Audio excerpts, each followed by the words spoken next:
The goal is the equanimous mind. So that regardless of what comes up in the field of the body or the field of the emotions, you remain steady and true to that equanimous center.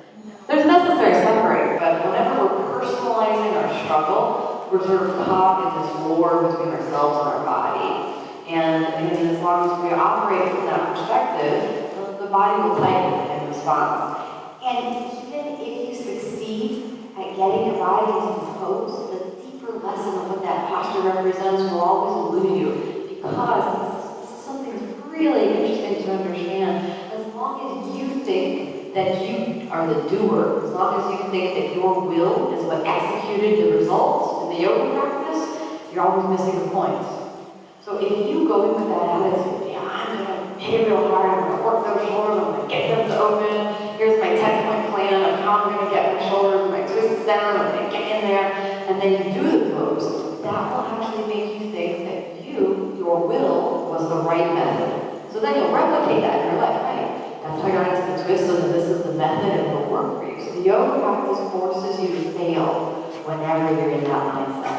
It will force you to fail. And there's a whole host of failures. The first failure is not doing the pose. That's sort of the first test. If you can peacefully accept not doing the pose, amazing.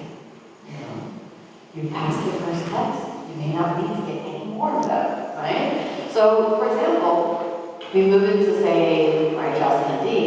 Maybe Ashtanga D is possible, maybe not, right? If you're peaceful about it, all is good. And here we are, Ashtanga D. And you observe the equanimous mind. Ooh, rather stiff today. Quite impossible, as a matter of fact. Interesting. I have more and more breaths while we maintain this terrible version of the pose. And then you jump back. And if you didn't let it bother you, you jump through. I wonder how the other side would be. Ooh, dramatically worse. I was hoping for better. Oh well. 5 more breaths. Now you jump back. I have no asana to look forward to.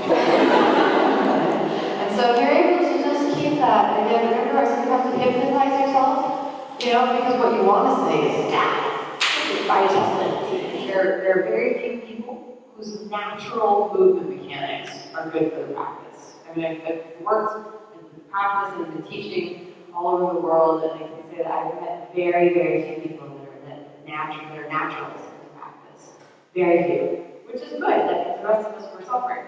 I'm not a natural in the practice by any means. My natural tendency would be to let go of all core strength and flop around. So that's like over my body, like a fish out of water, like ow, why did that hurt? I wonder why. Okay? So we all have whatever our naturals. There's very few people that naturally will do the pose. And I've met a few people like that. They live on another planet.